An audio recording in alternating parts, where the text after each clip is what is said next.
안녕하세요. 라이온TV의 매일 경제를 읽는 남자 라이온입니다. 오늘은 제가 화면 영상에 나타나지 않아도 라이브 팬 여러분 슬퍼하거나 이상하게 생각하지 마십시오. 그 대신 제가 신문 기사를 보다 근접 클로즈업 촬영해요. 보다 재밌게 진행하겠습니다.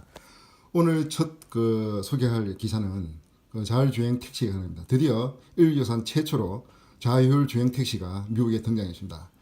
구글에서 개발한 자율주행 택시가 미국 애리조나의 도로를 달리기 시작했다는 기사입니다. 구글 알파벳의 자율주행차 사업 부분인 웨이모가 세계 최초로 상용 자율주행차 택시, 일명 로봇택시 서비스를 시작했습니다. 구글이 사람이 없어도 자동차가 도로를 주행한다는 개념의 자율주행차 시험을 한 지 10년 만에 이뤄낸 쾌거입니다. 이 택시 웨이모는 운전석에 사람이 없는 완전 자율주행을 목표로 개발됐지만 이번 상용 서비스는 초기 상태임을 감안해서 제한적 형태로 운영했답니다. 그래서 프로그램이 오작동할 경우에 대비해 가지고 웨이모 택시의 엔지니어 사람이 운전석에 앉아서 사항을 모니터했다고 합니다. 하여튼 미국이라는 나라 참 대단한 나라입니다. 그 다음에 역시 방금 들은 거는 매일경제고요. 지금은 이제 한국 경제에 실린 주행 택시 웨이모에 관한 기사입니다.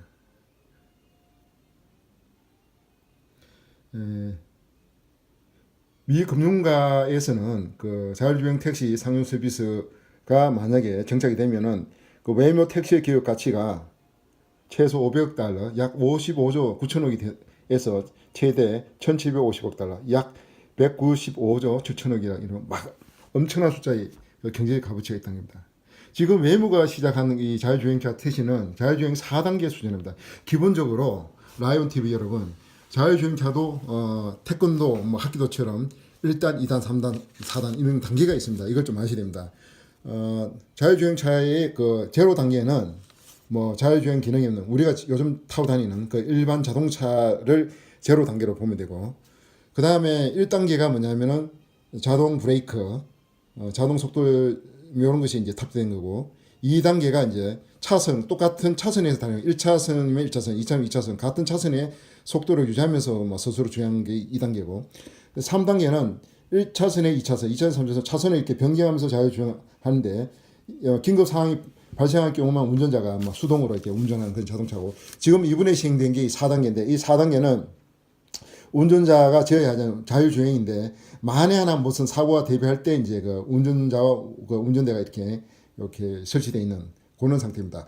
완전히 이제 최종 단계는 5단계입니다. 그야말로 자동차 안에 사람이 없는, 사람 없이도 운전자가 없이도 자동차 알아다니는 5단계입니다. 지금 웨이모는 이 사람이 없는 5단계는 이제 수년 내에 선보이는 그런 목표를 갖고 있습니다.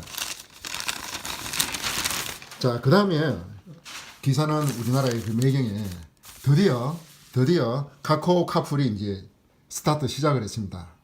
말도 많고 탈도 많은 카카오 카풀이 드디어 시작되었습니다. 카카오 카풀 차가 운행된 것은 그야말로 공유 경제의 일환으로 시작된 건데, 우리나라가 몇 년 전에 자동차 공유 회사인 미국에 우버 들어왔다가 눈물을 흘리고 철수하는데 드디어 국내 토착형 카카오 카풀이 자동차 공유 시스템을 이제 가동하기 시작한 겁니다. 이거는 뭐냐 하면 쉽게 생각하면 이렇게 생각하면 됩니다. 카풀이라는 거 잘 아시죠? 카풀은 이제 출퇴근할 때 자동차 없는 사람이 자동차 있는 같은 회사 동료 차를 같이 타고 가면서 좀 미안하면은 자동차 기름값 정도 대주는 그런 건데, 이 카풀에서 좀 덜 발전해 가지고 카풀을 무료로 하는 게 아니라 그걸 이용하면서 이제 돈을 이용료를 주는 거죠. 그리고 카풀과 또 다르게 이것은 이제 출퇴근 때문에 이용하는 게 아니라 24시간 언제든지 이용할 수 있고, 그리고 휴대폰의 앱을 통해서 우리가 카카오 택시 같은 거 이용하지 않습니까? 똑같습니다. 카카오 택시 오늘 제가 보니까 카카오 택시 애플에서 옆에 보니까 카풀이 있습니다. 그 카풀에다가 자기가 가려는 곳, 시간, 목적지 이렇게 입력을 하면 카카오 택시가 똑같이 이제 차가 출동하는데, 다만 이제 카카오 택시처럼 연용 택시가 아니라 일반 자가용 갖고 있는 이제 등록된 사람이 와서 이제 그 차를 운행한 겁니다.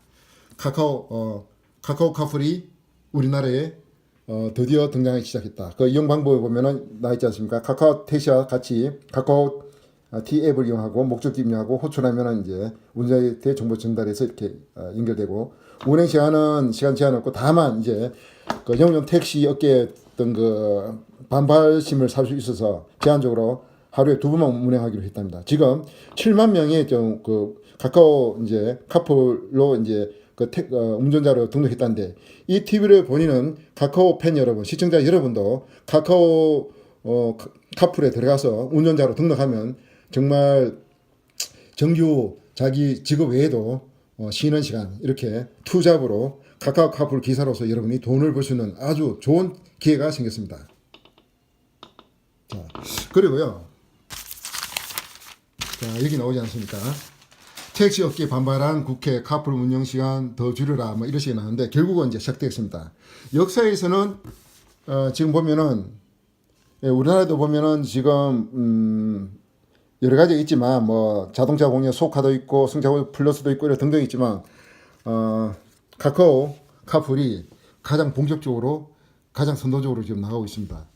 독자 여러분 지금 시간이 좀 6분 관계로 제가 그럼에도 불구하고 공유 경제에 대해서 좀 설명할 겁니다. 왜냐하면 매일 경제나 한국 경제나 여러분이 경제 관련 어떤 기사를 볼 때마다 공유 경제가 계속 납니다. 그래서 공유 경제가 도대체 뭐냐, 공유 주제가 무슨 공산당 뭐 공산주의 경제냐 뭐 이런 거냐 이렇게 사람이 착각하는 그게 전혀 아닙니다.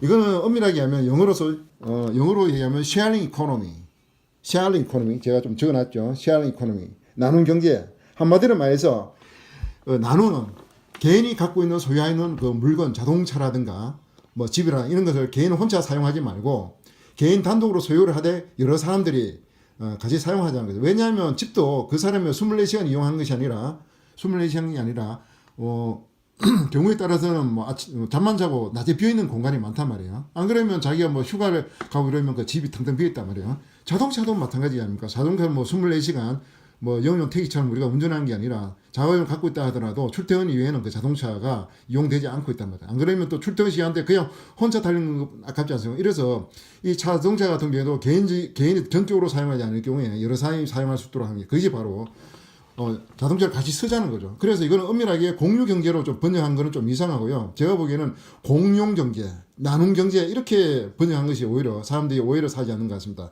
이것은 인류 역사상 이 공용 경제, 공유 경제는 아주 원시시대부터 같이 있었습니다. 원시시대부터 어떤 그 물건이라든가 이런 것들을 같이 사용하는 거였고, 그리고 최근에 와서는 뭐 우리나라 같은 경우에도 시골 부락 같은 경우에 시골에 있는 디산을 어떤 개인 소유로 사용한 것이 아니라 여러 그 시골 불황민들이 주민들 전체적으로 같이 사용할 수 있는 그런 경제가 있었고 또 협동조합 같은 경우에도 마찬가지죠. 그리고 너무 어렵게 생각하지 말고 큰 교회 같은 경우에도 그 교회에 다니는 신도들이 그 교회 건물이라든가 시설 같은 걸 공용으로 사용하지 않습니까? 그래서 이런 쉐어링 경제, 공유 경제는 뭐 최근에 뭐 갑자기 등장한 것이 아니라 아주 옛날부터 있어 왔는데 다만 이제 지금 등장한 거는 그 2009년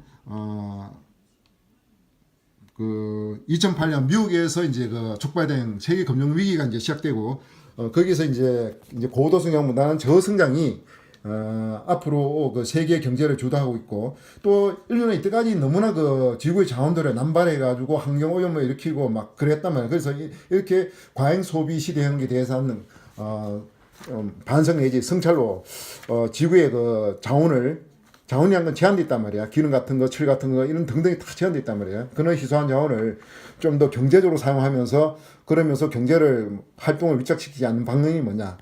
그런 이제 개념으로 출발한 게 공룡이단 말이야. 그래서 그게 최초로 이제 시작된 것이 그 2008년도에,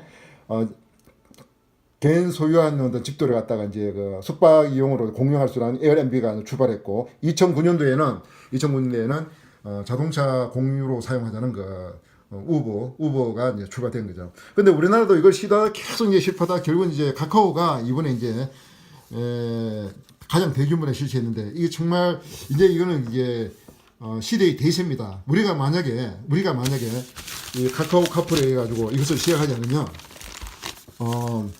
이렇게 된다는 거죠. 매경에 나오지 않습니까? 수년 전에 한국에 들어왔다가 몽기되고 떠난 미국의 우버, 뭐 중국에도 보면은 뭐 디디 추싱 이런 게 자동차 공유했단 말입니다. 이것이 만약에 우리가 우리 스스로 한국형 이렇게 자동차 공유 이런 카풀 이런 거 카카오 이런 카풀 이런 것을 우리가 허용하지 않는다면 언젠가는 미국의 우버라든가 중국의